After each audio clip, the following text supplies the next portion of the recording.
जैसे आपको प्रथम मंत्र दिया जाता है, उसके बाद आपको सत्यनाम दिया जाता है, और फिर एक गुप्त मंत्र है सार नाम।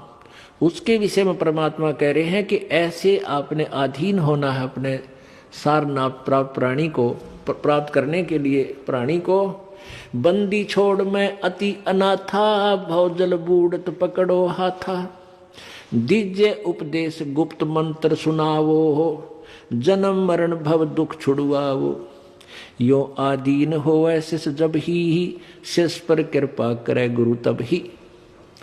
कि गुरु के लिए भी संदेश दे रहे हैं जो अपना कृपा पात्र भेजते हैं प्रभु, कि जब इतना अधीन प्राणी हो ले तब गुरु उसको गुप्त मंत्र देवे जो सतगुरु है। वैसे नहीं देवे, वो व्यर्थ हो जाएगा, लाभ नहीं होगा। कैसे नहीं होगा? जैसे एक समुद्र में सीप होती है, सीप, और उस सीप में एक प्राणी होता है, जैसे आपने शंख देखे होंगे, शंखले से इस टाइप का ये जीव का ऊपर कवर होता है। तो उसमें एक सीप में एक जीव एक सीप होती है, जीव ही होता है वो, उसका कवर ऐसा होता है, उसका शरीर जैसा शंख का आपने देखा होगा, ऐसा उसका शरीर होता है। और वो सीप समुद्र में ही रहती है, जल से बाहर नहीं जाती।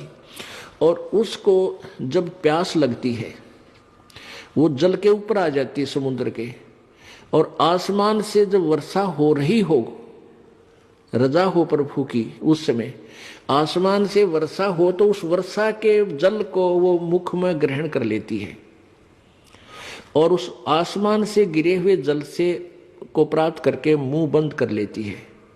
फिर उसमें मोती बनता है, अन्यथा मोती नहीं बने। अब जब उस सीप का मुंह बंद हो और वो जमीन समुद्र के ऊपर तैर रही हो, चाहे कहते हैं सारा सामान बरस जा, मोती नहीं बन सकता। तो क्या कहते हैं परमात्मा कि जब आप में इतनी तड़प होगी तो आपके अंतःकरण रूपी सीप का मुंह खुल गया, और उस खुले मुंह में जब वो गुप्त मंत्र डाला जाएगा तो आप फिर वो उसमें मोक्ष रूपी मोती बन पाओगा।